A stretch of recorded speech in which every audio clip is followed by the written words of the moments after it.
All right. Welcome, everyone. Settle in. We're going to have a great evening tonight. And the League of Women Voters of Utah is hosting this event. I am Tina Hose. I am the Vice President of Program for the League of Women Voters of Utah. We are a nonpartisan, nonprofit, grassroots organization working to protect and expand voting rights and ensure everyone is represented in our democracy. We do this through advocacy and education at the local, state, and national levels. Tonight's topic, the consequences of having or being denied an abortion, is one of those highly controversial issues currently being legislated and litigated also at the local, state, and national levels. Speaking on this topic tonight, we are honored and privileged to have author Dr. Diana Greene Foster. She is a demographer and professor at the University of California, San Francisco. She led the United States Turnaway Study, a longitudinal examination of the health and well-being of women who received or were denied an abortion. She is currently leading a study of the health, legal, and economic consequences of the Supreme Court's Dobbs decision, which overturned the historical abortion ruling in Roe v. Wade. A discussion of the impact of the Dobbs decision is also a part of her presentation.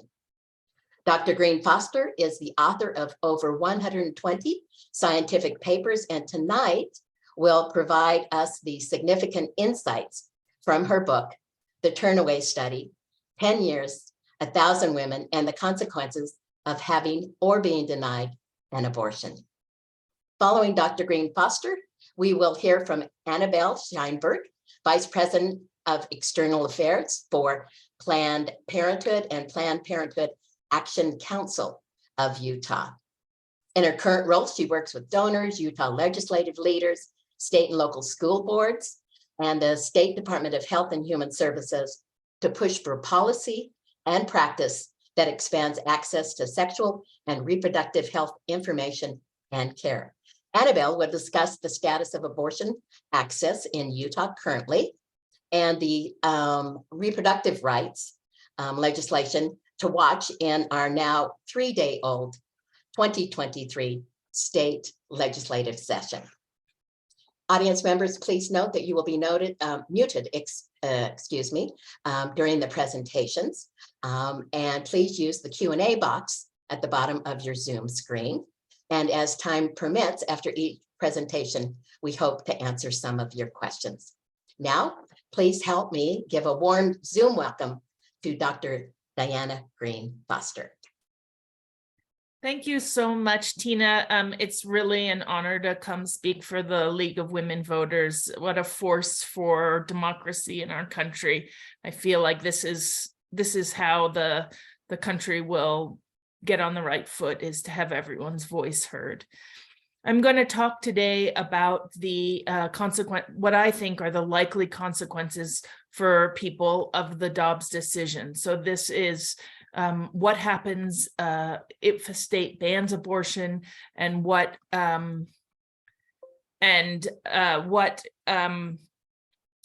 we anticipate based on research that we've collected pre-Dobbs. So abortion has never been very easy to access in the United States. And so this past of actual difficulty accessing abortion really gives us a window into what may happen if things get much worse. So just a review for the people who don't already know, Dobbs versus Jackson Women's Health. This was a Supreme Court case brought from Mississippi that was a ban on abortion after 15 weeks of pregnancy. And this, at the time that this law was proposed in Mississippi, it was clearly unconstitutional under Roe.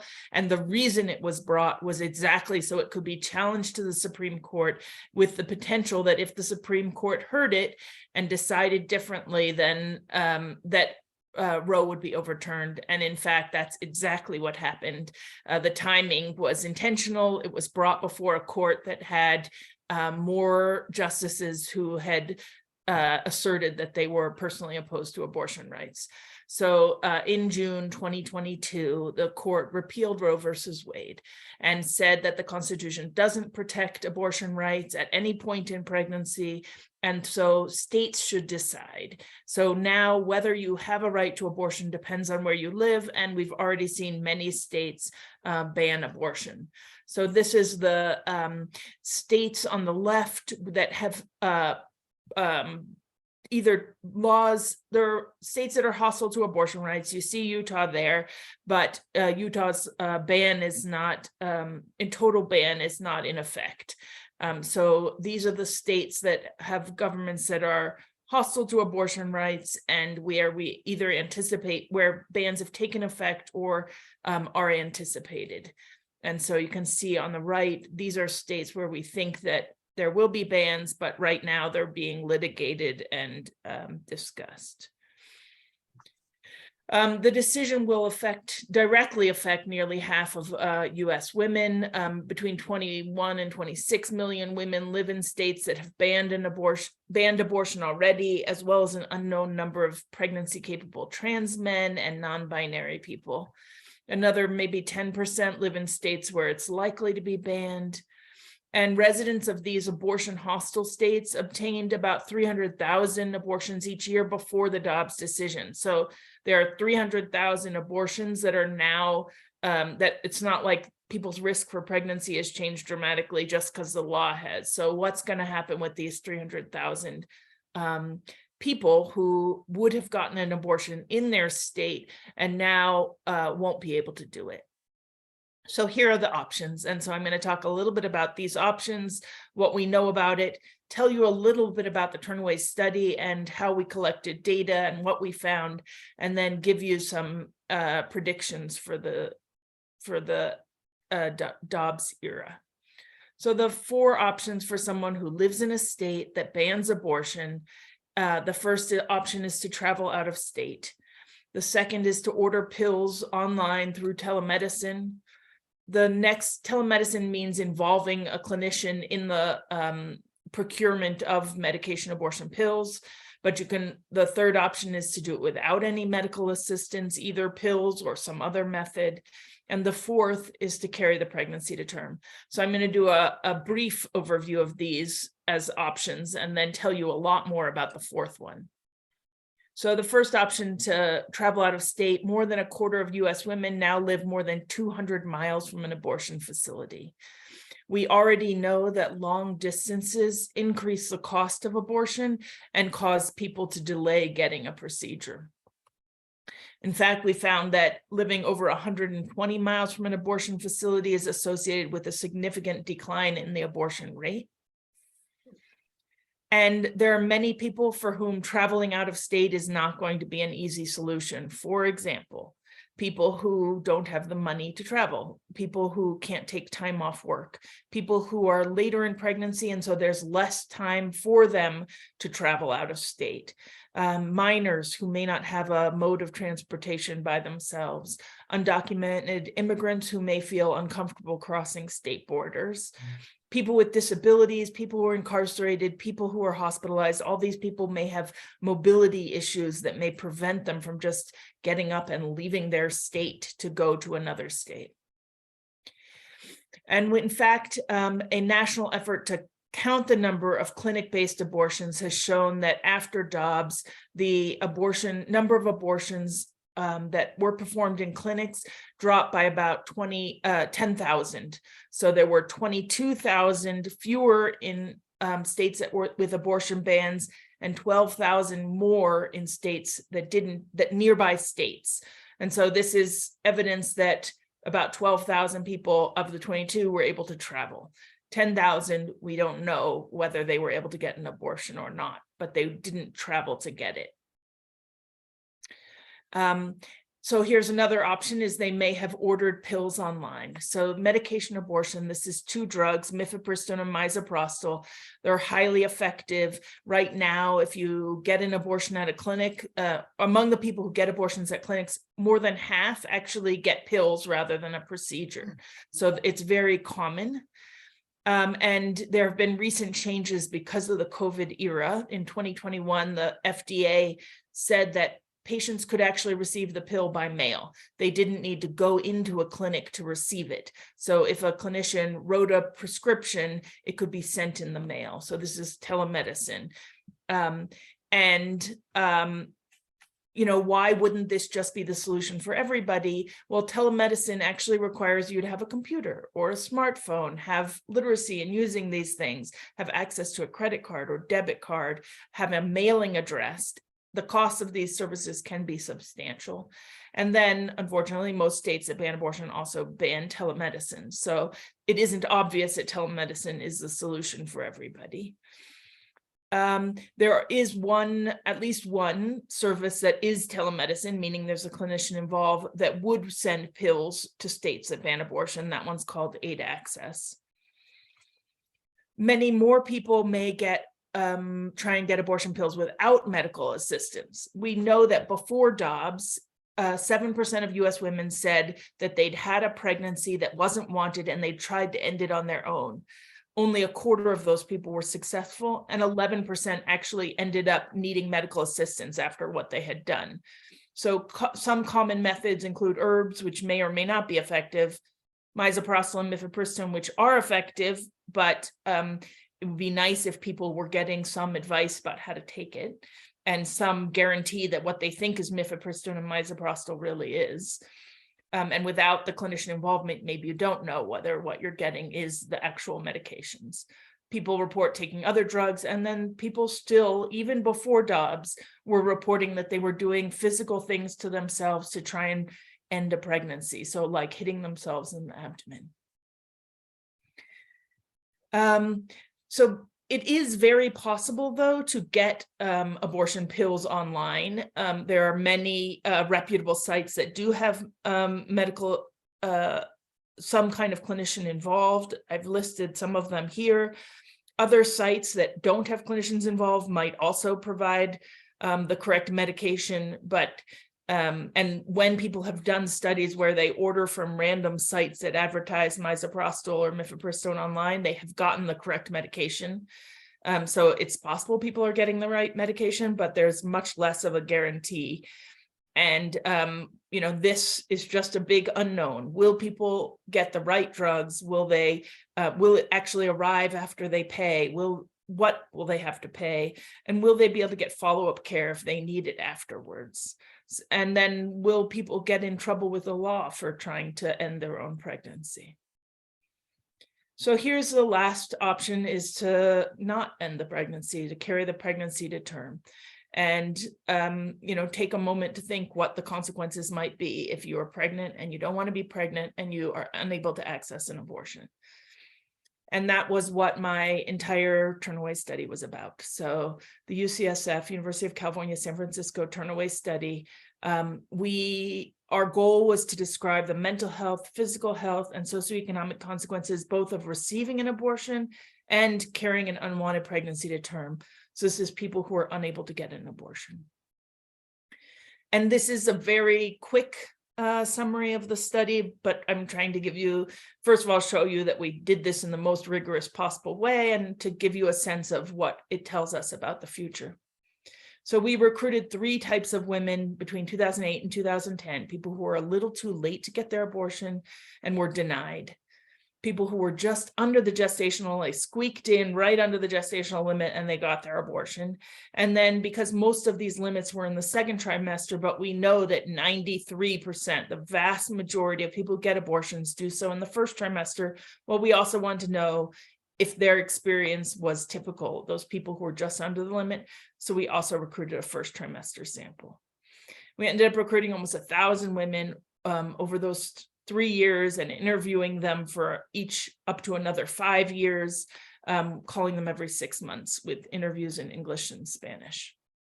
Here are our recruitment sites, each one with the latest limit within 150 miles.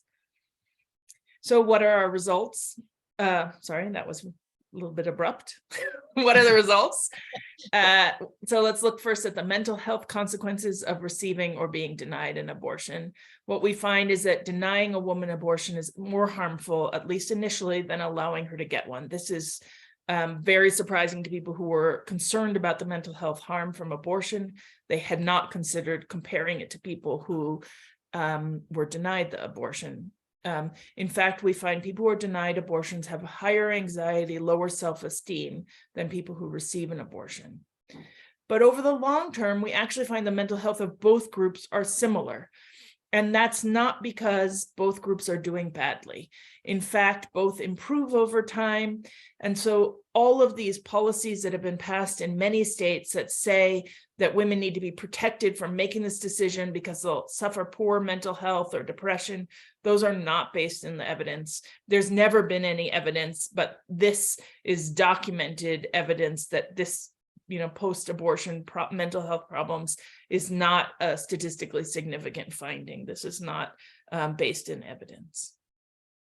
And just a little shot of what the data actually look like, that yes, depression is slightly elevated, and over time it decreases for both groups. And here's anxiety. We see elevated anxiety for the people who are denied an abortion, but it's short-lived, and over time both groups improve. So just because people don't have a mental health pathology doesn't mean they don't have an emotional reaction to getting an abortion. What we've found, and this is the most famous statistic from our study, is that more than 95% of people who receive an abortion said it was the right decision for them. We find that positive emotions like relief are more common than negative emotions like regret, sadness, anger, or guilt. About 4 in 10 women have some negative emotions 1 week later, but even among women who have a negative emotion doesn't mean that they think they've made the wrong decision. So it's one thing to be sad, and that doesn't mean that you've necessarily made the wrong decision. It can be that you're sad that you're in the position that you needed to make this decision. And most women who are denied the abortion actually eventually say that they were glad they were denied the abortion. It's 12% after the birth of the child said they still wish they could have had the abortion. You could say that's rather high. But the small fraction of people who actually chose to place a child for adoption are less likely to say that they are glad that they were denied. So people who place a child for adoption, that is definitely the people with the largest emotional burden from the experience. This is emotions after receiving an abortion. You can see that positive emotions outweigh negative emotions, are more common, but lots of people have mixed. They have both strong negative and strong positive emotions. That's the 18% mixed group. And over time, you can see these emotions, positive emotions decrease, negative emotions also decrease. And over time, what people tell us is that they've stopped thinking about the abortion. And so that widening light gray is people who are not having strong emotions about the abortion over time. On the other set of results about physical health, is an area in which we find very large differences between people who received and people who are denied an abortion. I think we really underestimate the physical health burden and risk associated with continued pregnancy and childbirth.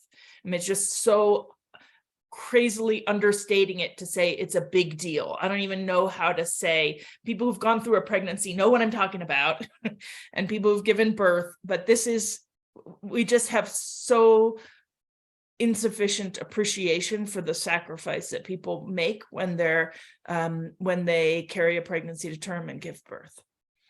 We found that women are much more likely to have a life-threatening complication from birth than they do from abortion. And it's not just the immediate complications from the end of pregnancy. We actually find worse physical health that lasts for years after delivery compared to people who receive an abortion. So we find more hypertension, more types of chronic pain, and overall self-reported worse physical health. And I think I'm going to show you a graph. Well, then the worst results, the saddest results of the whole study is that 2 women actually died after giving birth in this study. No women died after abortion. It's a shocking level of maternal mortality. It's not representative of maternal mortality broadly, although people underappreciate the physical health risks of pregnancy. And it's not uncommon to say you want to have an abortion for physical health reasons. So maybe it should be less surprising that when they're unable to get an abortion, there's a greater risk in carrying to term. So this is just a quick graph of physical health, and you can see in blue, the people who give birth are more likely to report worse physical health than people who received either a first trimester or a second trimester abortion. And now looking at other life outcomes, this is like not doing the study justice to stick them all on one slide, but here we go. Compared to women who receive an abortion, women who are denied an abortion are more likely to live below the poverty level, more likely to report they can't afford basic living needs like food, housing, and transportation, more likely to be evicted, declare bankruptcy, and have a lot of debt, less able to provide for existing children, less likely to have an intended pregnancy in the next 5 years. So if you're unable to get an abortion, you either feel like you have all the kids you can handle, or those better circumstances, that better relationship, that more stable housing that you were looking for just never emerges. And so you're less likely to have an intended pregnancy in the next 5 years.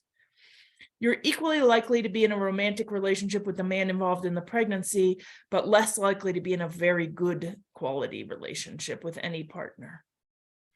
And less likely to set aspirational plans for the next 1 year. So this, I've got the controls, there we go. So this is household income below the federal poverty level. You can see that they start out the same, but over time, those who give birth are more likely to fall below the poverty level than people who receive an abortion. Sorry.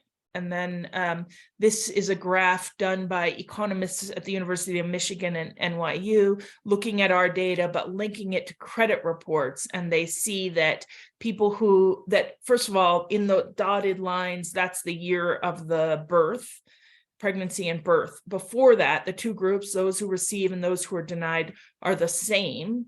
And then after that year in which the pregnancy ended, the two groups are different, with the women who are denied abortions having worse credit, more debt, more likely to be evicted. And that gap doesn't close for the next 5 years that we followed people.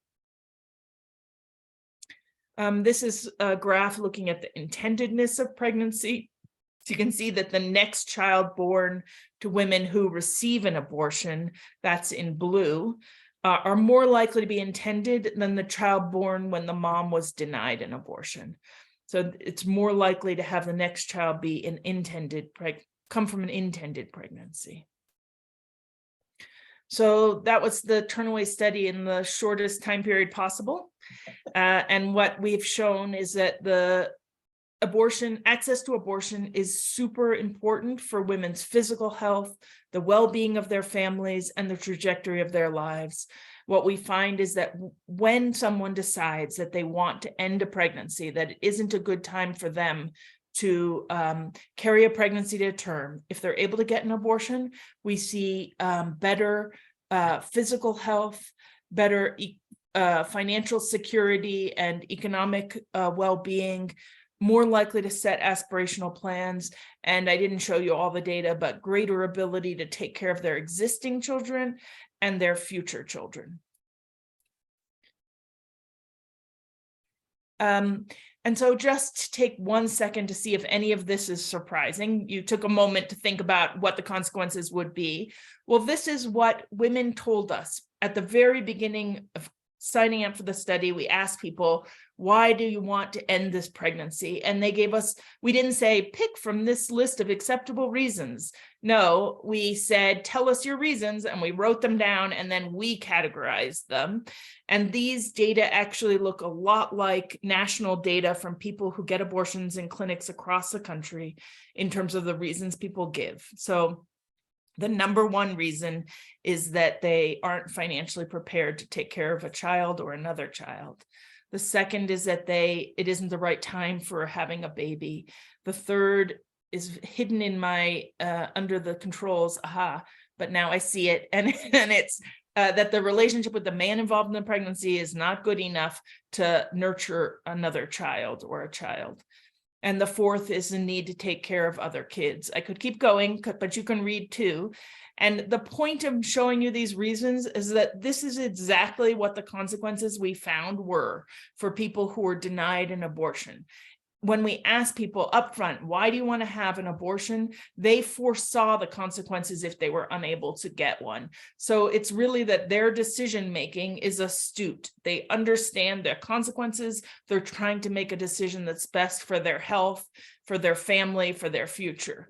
And so that we can trust women in making this decision. And maybe that's my next slide. Yeah, so pregnant people can make decisions that are right for themselves and for their families. And when we pass laws that actually restrict their options and don't let them determine the circumstances of their births, their lives are actually made harder. I summarized all this in a book. The fun thing about the book is not the data, maybe it's fun, but is that this book also has the stories of 10 women from the study telling in their own words what their experiences were. But then also, if you're a super sciencey, nerdy person like me, you can go to that first link, which gives you a link to all of the scientific papers that we wrote from this study. So a group of scientists, all women scientists, actually worked on this study, and we published over 50 papers. So this tells you we'll give you a summary of our findings and where you can read more. So that was the Turnaway Study. So the question is, what does the Turnaway Study tell you about the potential effect of Dobbs? What is the consequences of a loss of a constitutional right to abortion? So here are my predictions. Is that wealthier people will still get their abortions, but at great cost, and lower income people will carry pregnancies to term. Having such a hard time, I keep moving the little control for the thing. I should know how to do this by now, but there we go. Okay. It's working. It's good. Is it good? So people with a lot of financial resources, maybe a car, physical ability to travel, the information about where to go, those people will travel hundreds of miles and get an abortion in another state, or find a way to access medication abortion pills online. And they will likely have safe abortions, and they'll have done it later in pregnancy than they otherwise would have if their state hadn't banned abortion. But people without the means to circumvent their state laws will give birth. And my estimate, it's somewhat informed. It's based on other people's studies of what happens when you increase the financial costs of carrying a pregnancy to term of getting an abortion for low-income people. My estimate is that a quarter of people who would have been able to get an abortion in their state will otherwise, will now, because of a ban, carry the pregnancy to term. So the next topic is that when people are unable to get an abortion, they will experience serious physical health risks. In the short term, I think we will hear cases of people trying to end their own pregnancies in dangerous ways. Some people who are forced to carry a pregnancy to term will die of pregnancy-related causes. In the United States, particularly African-American women have higher rates of maternal mortality than African-American women have higher rates than white women, and Americans in general have higher rates of maternal mortality than women in other developed countries. So we are having people carry their pregnancy to term in a context where we have major problems in caring for people who are delivering. And it's not just the end of the pregnancy, but carrying the pregnancy to term people who do that will experience worse physical health, likely for the rest of their lives. So higher rates of hypertension, various types of chronic pain. for people who are unable to get an abortion. Very few people will place their children for adoption. I know that Amy Coney Barrett on the Supreme Court was sure that people would just drop their kids off at firehouses because there are safe haven laws. And this is extremely unlikely to happen.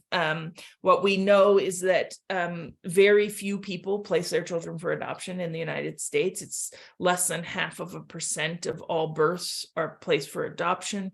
And even among people who do not want to become pregnant, who prefer to have an abortion, when they're unable to get an abortion, less than 10% of them actually chose to place the child for adoption. And people tell us a lot of things about why. Once they've carried a pregnancy to term, giving away the child is really hard. We see the highest levels of regret about the experience from people who place the child for adoption. And it's true that people who place a child for adoption are probably have the hardest circumstances. They know that they couldn't get an abortion, and B, just do not feel that they can parent that child. So they may be already in the hardest circumstances. More unwanted births now means fewer wanted births later. We've seen that what I anticipate is not that there will be 75,000 extra births every year. That's the 300,000 pregnancies that end in abortion, but when it was still legal, and 1/4 of that. I don't expect that we'll have that increase in births every year, because when people are forced to give birth before they're ready, they're less likely to have kids later under better circumstances. Which is a point that I've just written out in more words on the slide. On my predictions, those who are unable to get an abortion will experience economic hardship and curtailed life ambitions. What we see is that people who couldn't get a wanted abortion report more financial insecurity, less full-time employment, more public assistance, but public assistance is not generous enough to keep a family from poverty. Years after the pregnancy, women who are denied abortions are more likely than those who receive them to say that they don't have enough money for basic living needs, they have higher debt, and they're more likely to have been evicted. So, and it's broader life outcomes that are affected. So we see in the Turnaway Study that having control over childbearing affects one's assessment and enjoyment of life. So women who have abortions go on to achieving other life goals.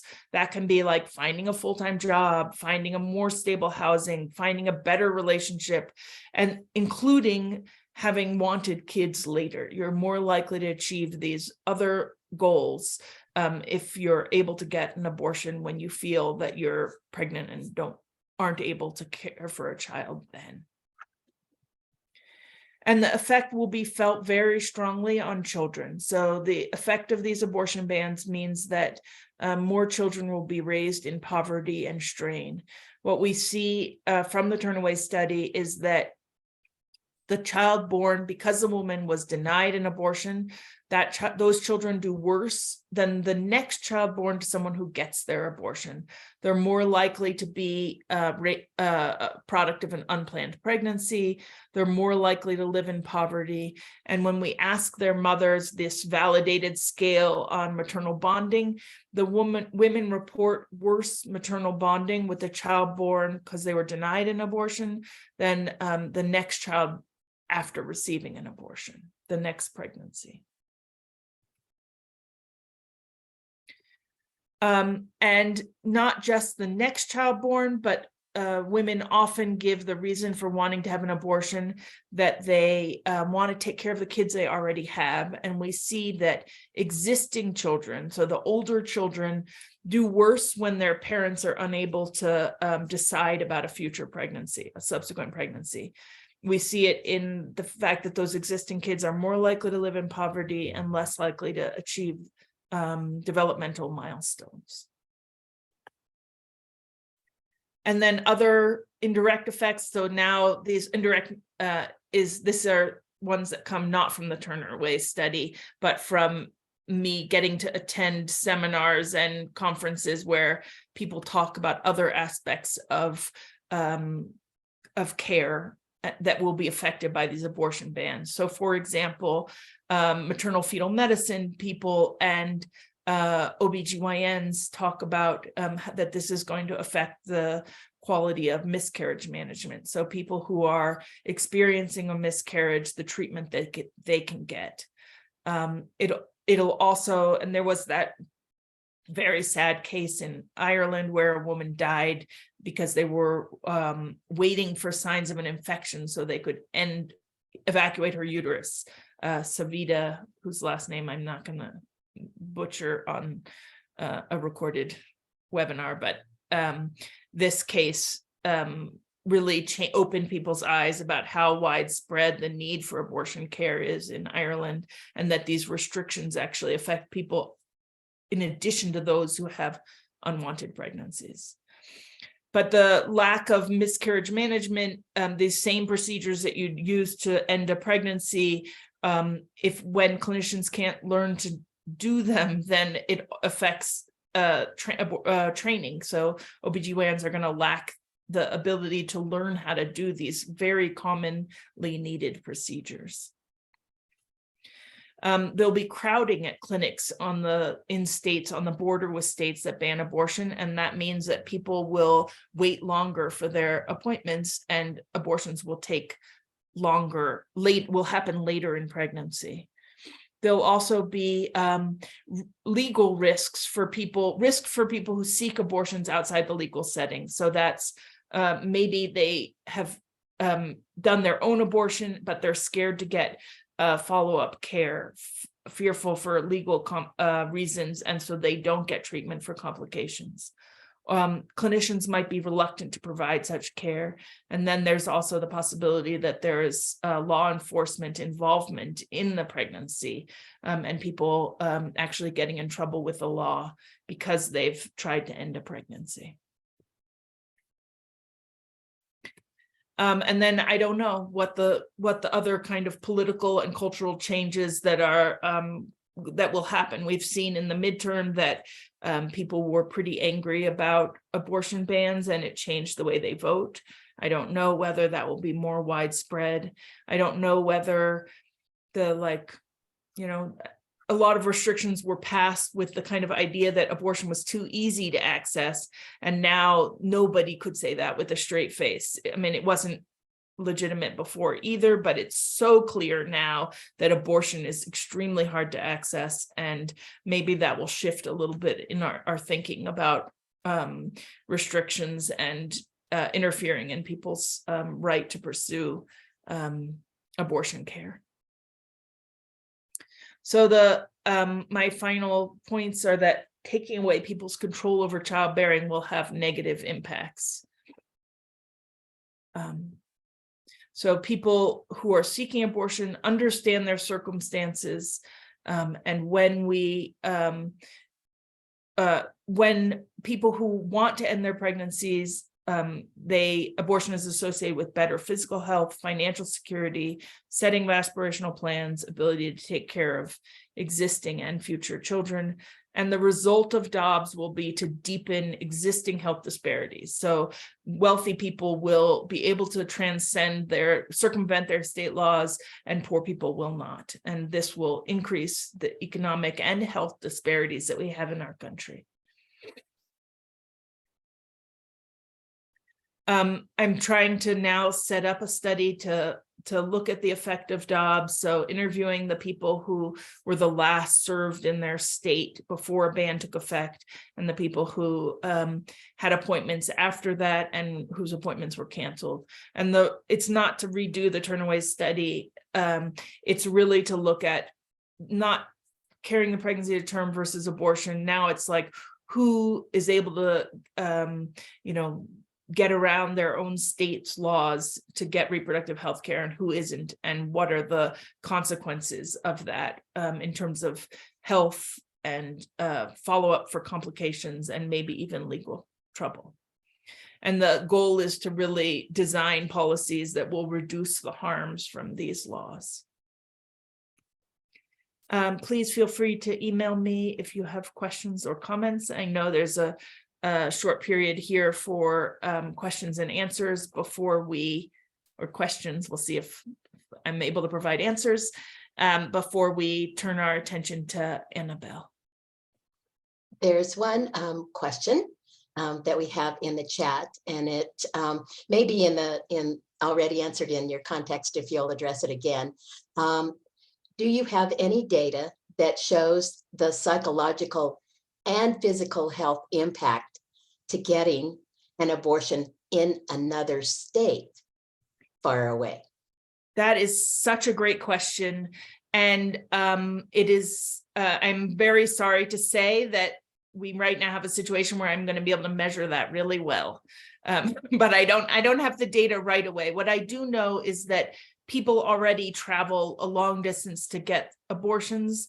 And the burden, there is a level of anxiety and stress associated with the search for an abortion. But we haven't seen this, experiment that Dobbs is, where all of a sudden a vast, between around a third to a half of Americans are now going to have to do this traveling. So I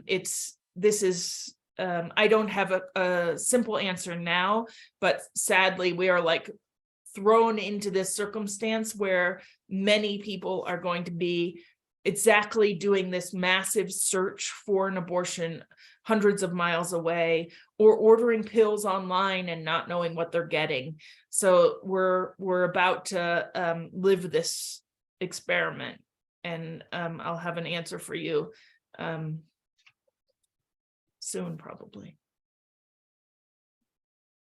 Another question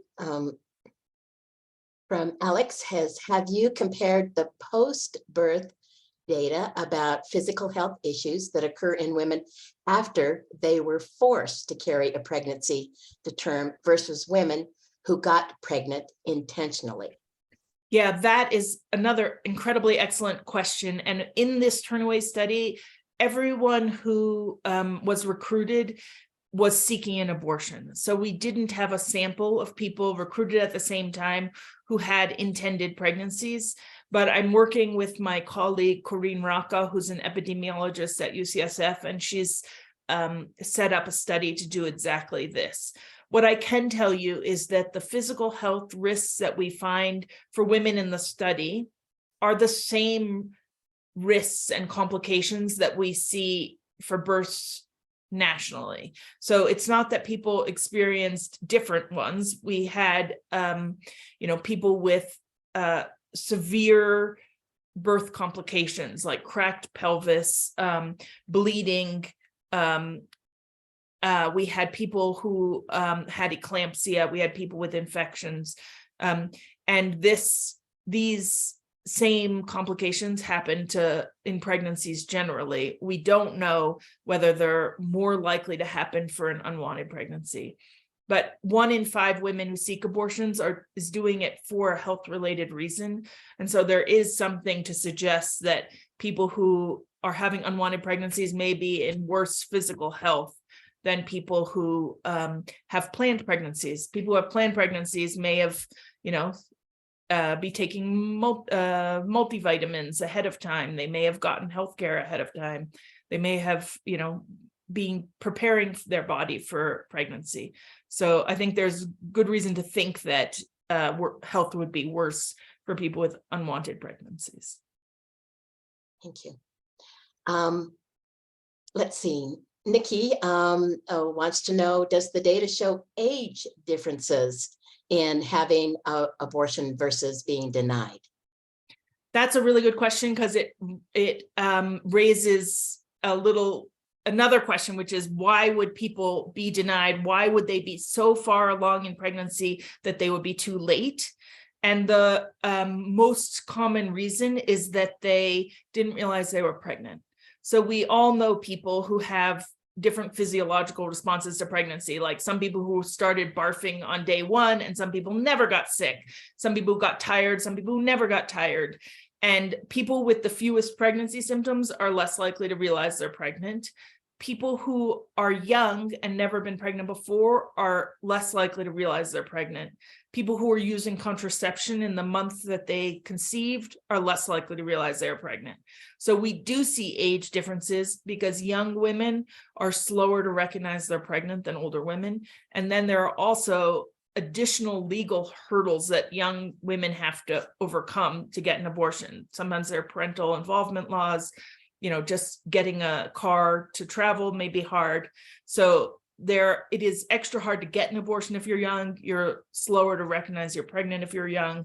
And the combination of that is that we do see that women in our study who were denied abortions tended to be a little bit younger than women who received it. And all of our analyses adjust for that difference.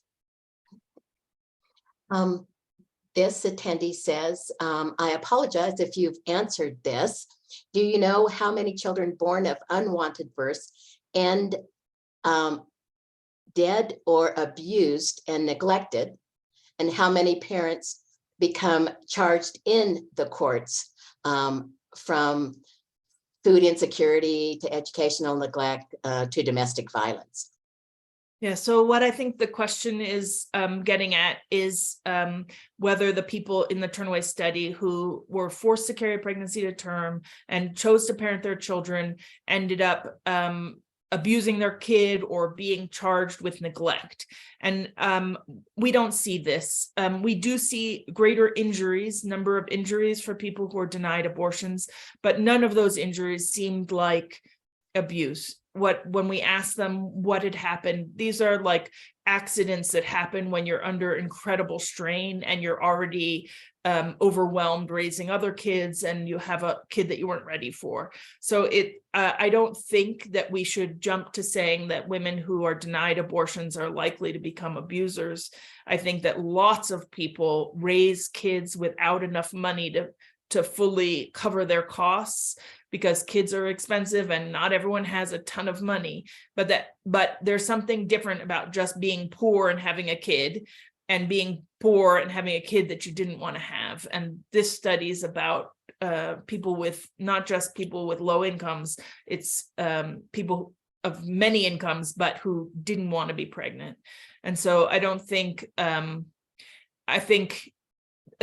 people were charged with neglect because they didn't have enough money for food security. I think having food insecurity is extremely common in our country because our social safety net is not what it should be for all low-income parents, not just parents whose pregnancies were unwanted. Thank you. Let's see. Susan, I have to ask what you think is the motivation for this power and control over women, since we are outpacing men in so many ways, keeping women poor with reduced options, opportunities, etc., and restricting the advancement of women. Whoa, can we just have a huge conversation where we all weigh in on this? That question is so big. I don't know why. It definitely, I think that abortion restrictions are based in a disrespect for the burdens of pregnancy, childbirth, and motherhood, that to understand how important those are and that it should be done out of choice because it's such a massive investment and sacrifice and effort. And to disregard that is to disregard the efforts of mothers. And why are they successful? It's so big. Good. Fortunately, Annabelle's coming next, and maybe we can ask her this too, because this is a political question, not just a scientific question, and it's really beyond me. I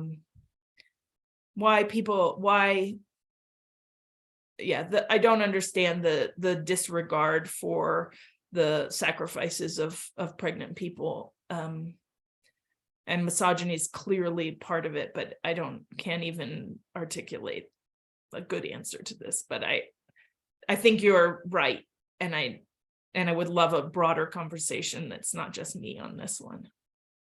Thank you for giving us your thoughts on that. That is a huge question. Let's see. any data on how much men were involved with the women getting or not getting an abortion? So we did ask, this study just interviewed women over time. So we didn't interview the men involved in the pregnancy over time. That would be a cool study, but we haven't done it. We did ask the women about their relationships with the man involved. A third of the women told us their reason for abortion is that that relationship wasn't strong enough. I didn't present these data today, but we showed that 5% of women report violence from the man involved in the pregnancy. And when a woman is unable to get an abortion, she shows she's continued to be exposed to violence, where women who get abortions have a sharp decrease in violence from the man involved in the pregnancy. So there's a lot of really interesting and important things that go on. But more to your point of whether men are involved, the vast majority of men know about the pregnancy and either want her to have the abortion or say they support whatever she decides. And just like women, I think it's none, but it might have been less than 1% of the men say that they want her to have the child and place the child for adoption. So adoption is not particularly popular among men either. Certainly men provide a lot of financial support towards people who are able to get the abortion, helping to raise the money to pay for the abortion.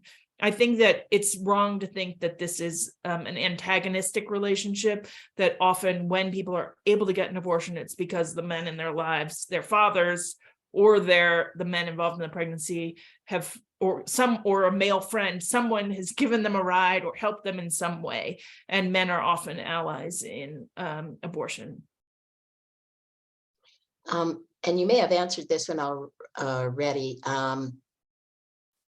with your last statement. Did you track in the study whether there was an increase in partner violence against women who were denied an abortion? So we don't see an increase in violence. What we see is that for people who are able to get an abortion, there's a sharp drop off in violence from the man involved in the pregnancy. But for people who are unable to get an abortion, it's just level. So they're just unable to extricate themselves from violent relationships because now they're raising a child with that person. It's not that there's an increase in violence.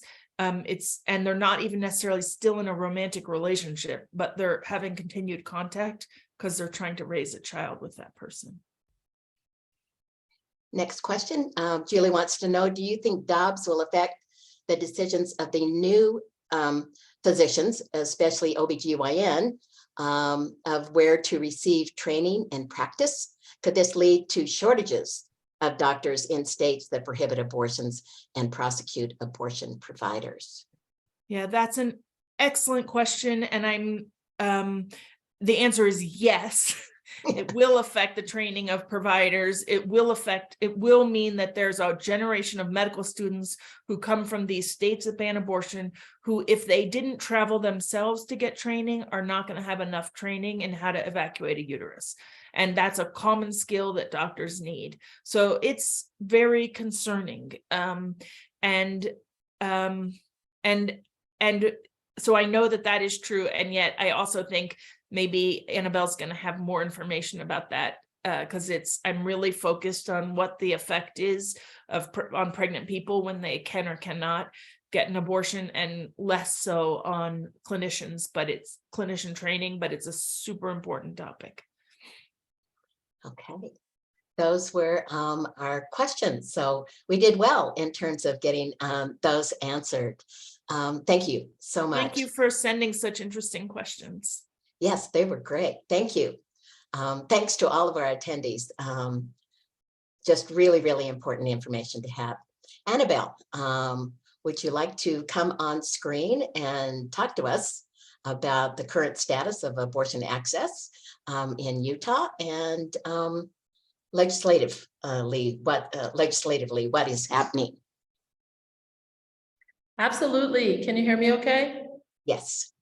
Well, first, I just have to say to Diana, what a wonderful presentation. Your work is so impressive and so important. And it's just nice to have you here in Utah to be sharing that with us. And thanks to the League for having you, because it's so timely as we are in day 3, as Tina mentioned, of this year's legislative session and the first legislative session post-Roe. So with that, I want to talk about abortion access in Utah today. I want to talk about some of the bills that we're following and some of the ways in which folks can join in and be part of the fight to protect access to reproductive rights and healthcare in Utah. I want to give a shout out to everyone at Public Coffee. I know there's some people who just made abortion care kits, and that is an amazing community care strategy and mutual aid strategy that the Planned Parenthood Action Council team has been working on since the spring and summer. So my name is Annabel Sheinberg. I'm the VP of External Affairs at Planned Parenthood Action Council of Utah and Planned Parenthood Association of Utah. And just, to start out where we are, I guess if you want to put my first slide up, that would be helpful. As Diana mentioned, in June of 2022, the Supreme Court overturned Roe v. Wade. As we know, that's the case that established the constitutional right, the federal constitutional right to abortion in 1973, and sent the decision-making about abortion to the states. So at Planned Parenthood Action Council, we are building a world where we're free to make our own decisions, define our own path, and to safely care for our families and communities. And that includes the freedom to fully control our bodies, lives, and futures. It's vital, and we're going to keep fighting until that vision comes to reality.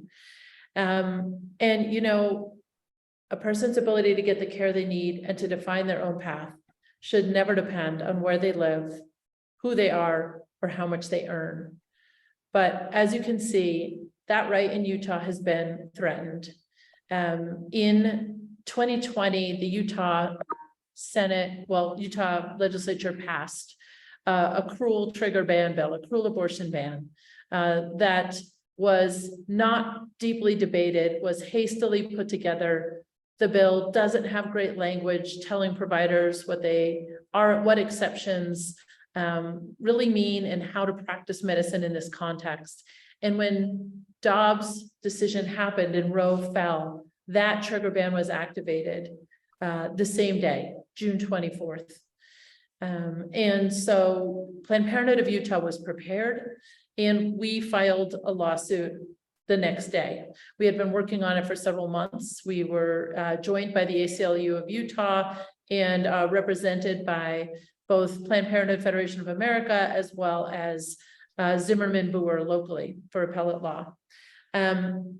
When we filed that suit, we also, at the same time, we exited without prejudice a lawsuit over the 18-week ban bill that had been passed in the Utah legislature previously that we had enjoined permanently. So right now, the status of abortion access in Utah is that we have an 18-week ban in effect. And that's why that picture that Diana showed early on about the different states and the status, ours shows that we have a ban because we have an 18-week ban in effect, and we have criminal penalties for providers in effect. And at the same time, we received quickly after the day we went to court, which was the Monday after the Dobbs decision, came down on Friday the 24th, we were in court the 27th, and we got a temporary restraining order in 3rd District Court with Judge Andrew Stone. That was decided based on the fact that our case had merit. There were serious issues. And then just 2 weeks later, we argued again, our attorneys argued again on our behalf, and were able to get a preliminary injunction. Now, that means that the cruel ban is on pause. Litigation is proceeding in 3rd District Court under Judge Andrew Stone, and abortion is still legal. At the same time, Utah is challenging the preliminary injunction and asked the Supreme Court to review the case. The Supreme Court voted 4-1, the Supreme Court of Utah, so voted 4-1 not to overturn the preliminary injunction, but they did agree to review the case. I guess we can go to the next slide just to summarize. where we are now, so we have 2 lawsuits in process, right? One with the Supreme Court and one in the district court. Oh, and we will be briefing, or we'll be submitting our papers to the Supreme Court this week. So that's what's going on legally. Abortion is legal in Utah up to 18 weeks. Our teams, our health center teams, have been doing an amazing job pivoting through this climate of uncertainty and showing up every day for patients. Our community has been letting folks know that they can still access this kind of care by going door to door with our Say Abortion Canvas, where we really gave people resources like abortionfinder.org so that they can lift up verified sources and sites to send people to who are seeking abortion care. But we know, right, that even the access that we have to abortion care in Utah, while Roe was in effect, is not enough. People still had to drive to Salt Lake to get care. People in southern Utah often went to Nevada. So St. George, it's closer to go to Nevada than to come to Salt Lake City. So we were already existing in a time and in a way that we knew, well, Roe was a right. It was for some people a right in name, more than a right in reality. And that's an important thing, because in this moment that we're all in, it's possible to reimagine what we truly want, what people deserve in terms of being able to have a healthy family, raise that family in a healthy community, and be able and free to make decisions that will advance their own life goals and dreams and allow them to have the families they want to have. So we really have to lean into this uncertain and difficult moment and think about, together with all of you, about what do we want for Utahns. But in the meantime, as it is day 3, of the session, I do want to talk about what our team is doing and then get into a little bit about what bills we'll be supporting and what bills we will be opposing. Because for those of you who follow things, you know that this session started with a bang and we are already quite busy. I just want you to know that for folks who do join our ambassador program, they can go to ppacutah.org, where they can see our bill tracker, our public-facing bill tracker, and our Fast Democracy has a bill list, a public bill list that you can sign up for. So there's 2 ways to pay attention to what ppacutah.org is telling you about our work. Weekly, we'll be having a chance for you all to get your self involved in advocating with us. You can come up to the Capitol on Thursdays. And all of that information is available on PPAC Utah. We will be providing social media videos and interviews on our Instagram, which is at PPAC Utah. We will have our weekly digital advocacy nights for folks who maybe don't want to go up to the Capitol. You can just log on to the Zoom. It's a great way to use your own personal network to let folks know how they can get involved. And we have an app that can help you do that. And we have a wonderful team who can guide you through the process. And then we'll be doing action alerts and calls to action, like we did yesterday about House Joint Resolution 2, which I'm going to talk about in a minute. Okay, let's talk bills for a second. Oh, we can keep going. Yeah. Okay. So on the good side, as abortion access is under threat, and we are already seeing many bills that are targeting abortion access, we want to leverage the opportunity to really talk about investing in family planning, which our state does not do at all. So Utah spends $0 on family planning. As you know, many of you know, they also don't do a great job with information. In fact, the sex education is offered in schools is very weak. That means it's incumbent on us to fight for family planning revisions, which will allow more people to get Medicaid coverage, to get contraception. I mean, basic medicine, basic healthcare And we still have a situation where many people are not able to access contraception in our state. We work hard at Planned Parenthood, the Planned Parenthood clinics to provide care, but this would give people coverage so they can go anywhere they want that will accept Medicaid. Representative Ray Ward, who's a family planning doctor, is running this bill, and he is a Republican from Bountiful. So that's House Bill 79, as you can see. House Bill 84 and 85 have to do with extending postpartum Medicaid coverage. This is the second year Representative Rosemary Lesser has run this bill. Many of you probably know that Dr. Lesser is the one Democrat who is outside of Salt Lake County. She is in Ogden, and she is an OB-GYN. Dr. Lesser has done an amazing job championing repro health and rights, as well as lots of things like the sales tax on food and trying to eliminate that.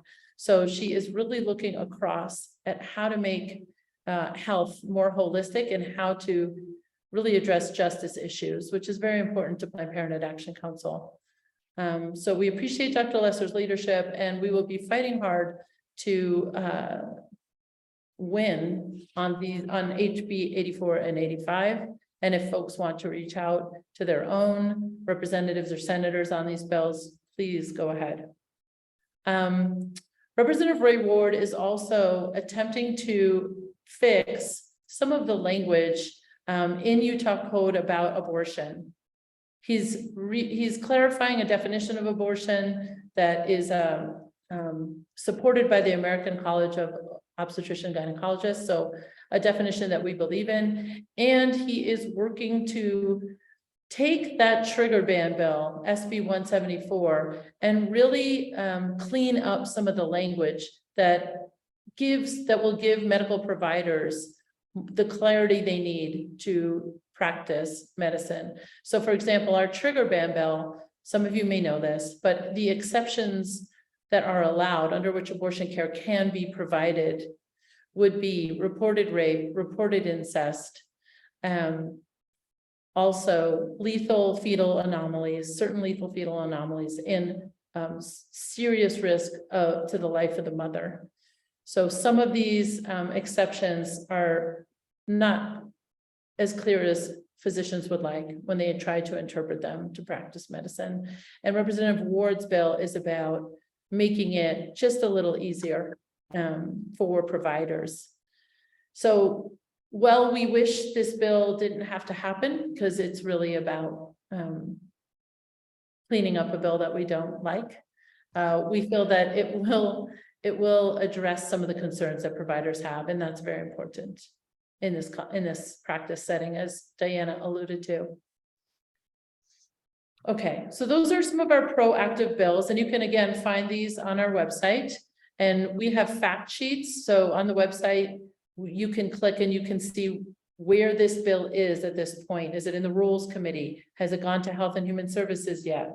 You can also download a fact sheet that can give you some information you might want to use in conversations with a lawmaker or with friends, encouraging them to write a lawmaker. So those are some ways in which we provide you with the tools to take action on these important bills. Let's go to the next and talk about defensive. I'm going to talk about House Joint Resolution 2 first, because this is a bill that is basically fast-tracked. So on day 2 of the legislative session, this bill had a hearing in the House Judiciary Committee. And if any of you are following us, we did an informative social post and a call to action. And I just want to give a shout out to all the PPAC supporters out there and other folks who took the time to either give public comment, show up at the committee hearing, or write their representatives, because we were very pleased to see that all testimony provided at the House Judiciary Committee yesterday was in opposition to this bill. There was not one person who thought this bill should be passed that attended the hearing. And so there was a great combination of attorneys and members of the public, a doctor, who spoke up both online, because you can participate virtually, and in person. The committee, there were 12 people present to vote. 2 of those are Democrats, who often are aligned with abortion access, but not always.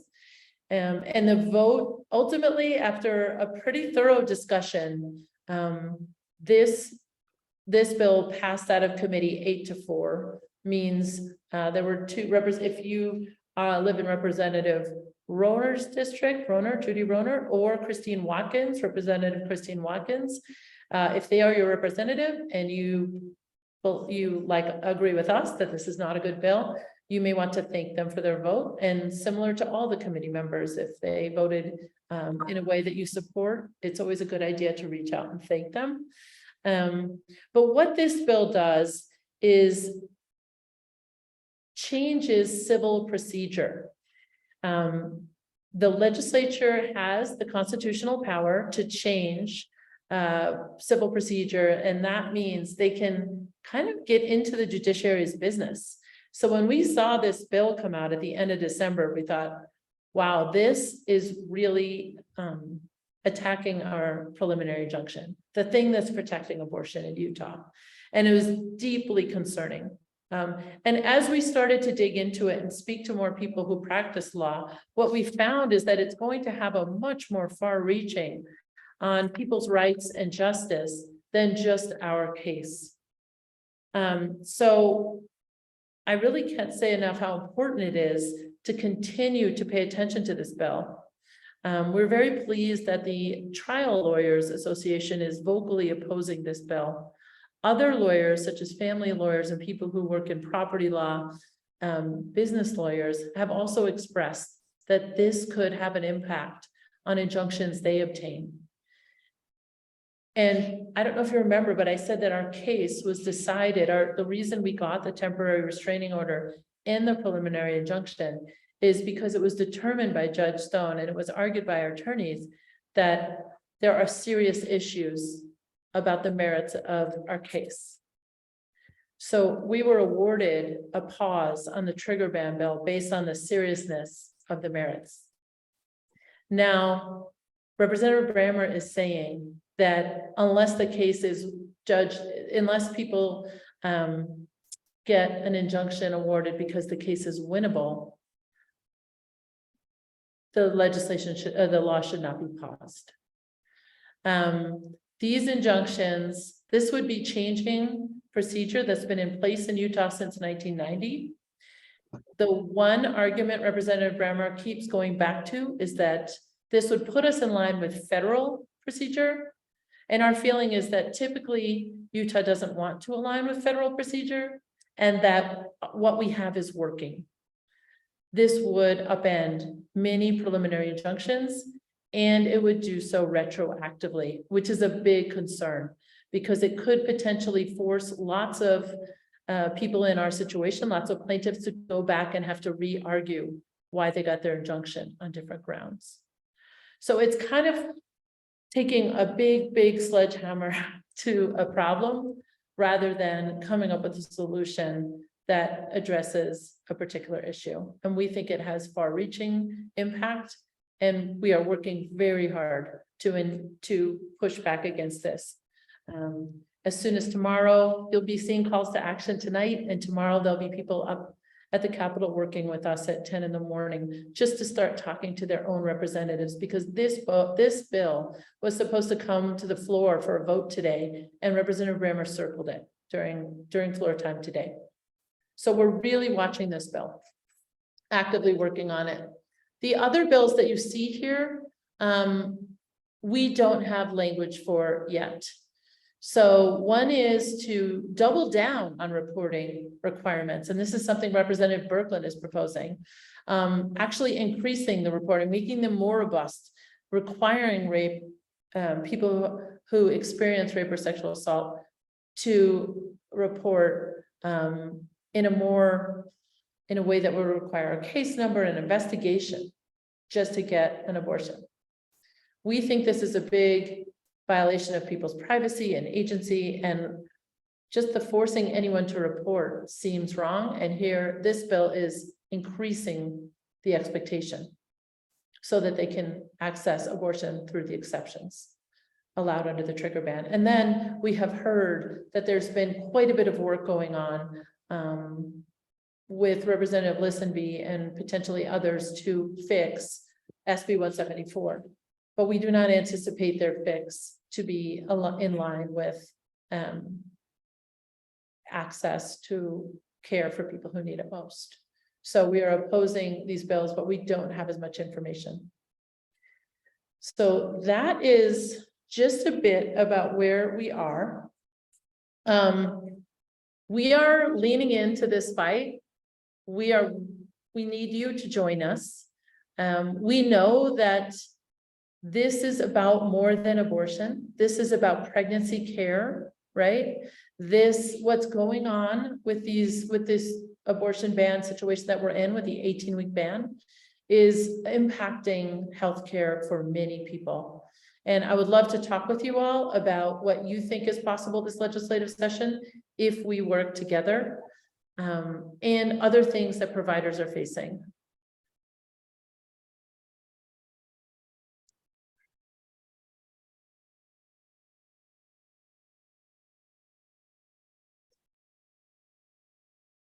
Are there any questions in the chat? I'm not seeing. Sorry, had to mute myself for a moment. There are no questions in the chat Okay. at this particular point in time. Following up on your call to action, Annabelle, the League of Women Voters of Utah also has a legislative action core. And if you go to our website, along with PPAC, PPAC, the LWV .org, UTAH.org, and look under our legislative core action. You will also find a bill tracker there as well. Women and family health and reproductive rights is top on our priority list, but we're also following legislation on water resources and all of the action that took place last legislative session and needs follow-up with this legislative session as well. We're also taking a look at still promoting the Equal Rights Amendment. We also are looking at guns in Utah legislation. There's a long list there as well, and other issues that our priority for the League of Women Voters to follow in terms of ensuring that everyone is represented in our democracy. Annabelle, you want to give the PPAC site again to get follow your call to action? Absolutely. So we'll have a call to action on Instagram, PPAC Utah at PPAC Utah, PPAC Utah, and then we'll have an email going out. And if you want to go to ppacutah.org, you can sign up for our Join the Hive, our Birds and the Bees Ambassador program, and then you will get our weekly emails and you will get our calls to action. So I think both of those things. I did see something in the Q&A. There we go. Yes. One of our problems is also dealing with women who have missed abortions, fetus without a heartbeat, and are having difficulty obtaining termination and left to hemorrhage or get infection. Yeah, and I think this is really the challenge I was talking about for pregnant people who may experience a fetal demise or, may need a very similar procedure to the procedures that are used in abortion care. And many times, because of the lack of clarity in the law or just the confusion around understanding what they are allowed to do and aren't, providers are hesitant to provide necessary care. Because as I mentioned, there are criminal penalties for providers in the environment we're functioning in. So this is a really important thing to discuss. And I think there are many resources, including the University of Utah has The Ascent Center has some great resources for providers on their website page that lets folks know what they can and can't do, and also where to get more information and for patients, because we're functioning in an environment where people don't have the confidence anymore due to the 18-week ban being in place, the confusion that these abortion bans locally and nationally have put healthcare into.